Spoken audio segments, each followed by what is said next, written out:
Pour assurer les besoins fonctionnels d'une cellule, des transformations biochimiques s'y déroulent et constituent son métabolisme. Dans cette séquence, nous allons aborder la notion de métabolisme à partir de l'étude de la photosynthèse des organismes autotrophes. L'étude de quelques expériences historiques va nous permettre d'aborder le métabolisme autotrophe par le prisme de la production d'amidon à l'échelle macroscopique. Dans cette première expérience, on va montrer que le dioxyde de carbone est indispensable à la réalisation d'un métabolisme autotrophe.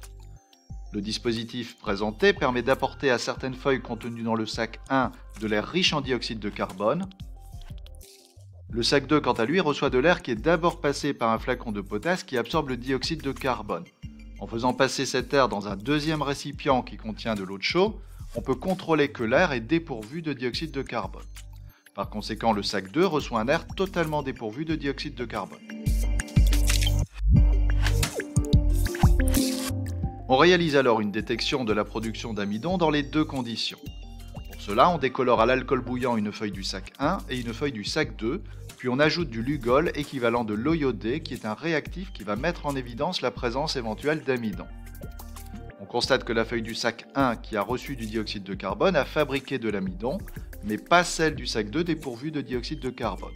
On montre donc ici que le métabolisme autotrophe nécessite du dioxyde de carbone. On peut aussi montrer le rôle de la lumière et de la chlorophylle dans le métabolisme autotrophe.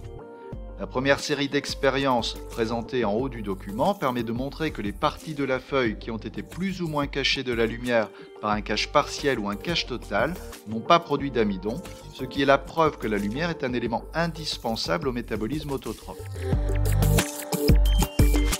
Dans l'expérience présentée en bas, on utilise une feuille panachée qui est dépourvue de chlorophylle sur les bords. Grâce à l'ajout de Lugol, on montre que l'amidon a été fabriqué uniquement dans les parties chlorophyllènes de la feuille, mais pas sur les bords, ce qui est la preuve que la chlorophylle est un élément indispensable à la réalisation du métabolisme autotrophe.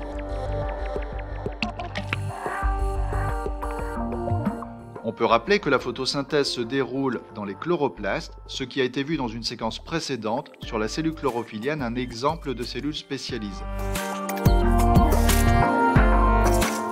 On réalise une préparation microscopique d'une feuille d'élodée que l'on observe au microscope, ce qui nous permet de déterminer les caractéristiques du tissu foliaire.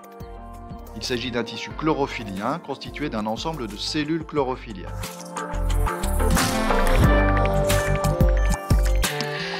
La cellule chlorophyllienne est constituée d'une paroi, de cytoplasme, d'une membrane plasmique et d'un noyau comme la plupart des cellules.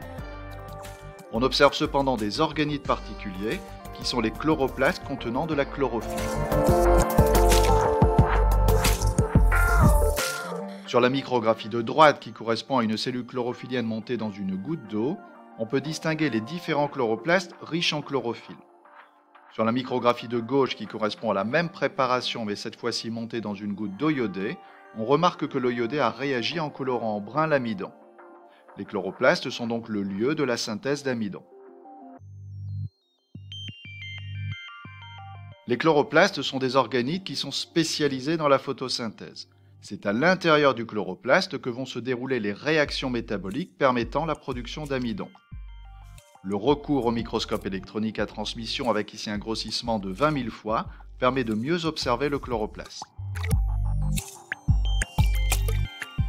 Le problème scientifique qui nous intéresse maintenant est de savoir comment se caractérisent les transformations biochimiques qui ont lieu à l'intérieur du chloroplaste et qui sont constitutives de ce que l'on appelle le métabolisme autotrophe ou métabolisme photosynthétique. Nous allons aborder le métabolisme photosynthétique par l'intermédiaire d'une expérience assistée par ordinateur. Ce dispositif utilise un bioréacteur dans lequel on va placer une plante photosynthétique qui est l'élodée et que l'on va pouvoir maintenir à l'obscurité ou éclairer grâce à la source de lumière. On va y mesurer les échanges de dioxyde de carbone et de dioxygène au cours de la photosynthèse en introduisant dans le bioréacteur des capteurs qui vont envoyer leurs informations à une interface Exao qui reçoit les données des capteurs et les convertit pour les envoyer à l'ordinateur. L'ordinateur, quant à lui, permet d'enregistrer et traiter les données qui sont issues de l'expérience. Exploitons les résultats de cette expérience. L'expérience a été réalisée pendant une durée de 8 minutes.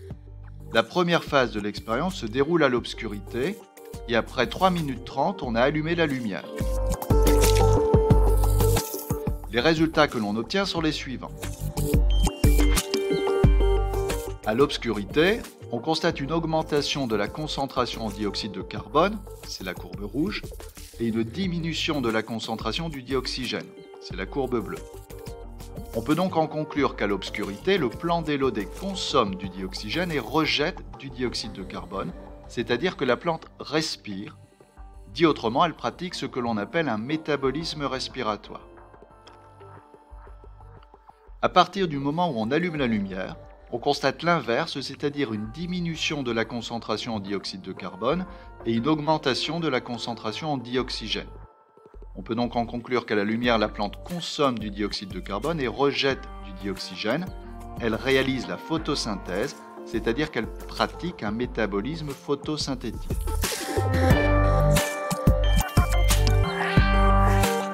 L'ensemble des informations obtenues grâce à la diversité des expériences que nous avons réalisées nous permet d'appréhender les transformations biochimiques qui ont lieu dans les chloroplastes des cellules chlorophylliennes au cours de la photosynthèse et qui constituent le métabolisme autotrophe.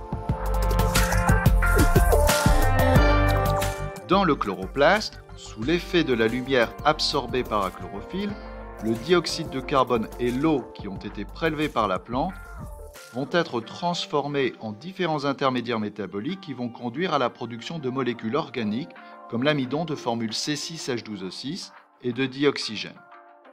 Une voie métabolique est donc une succession de réactions biochimiques transformant une molécule en une autre.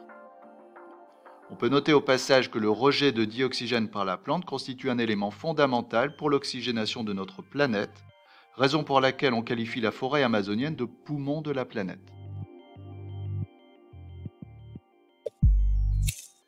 En guise de conclusion, on peut rappeler que les organismes chlorophylliens utilisent de la matière minérale et de la lumière pour produire leur énergie et leur matière organique.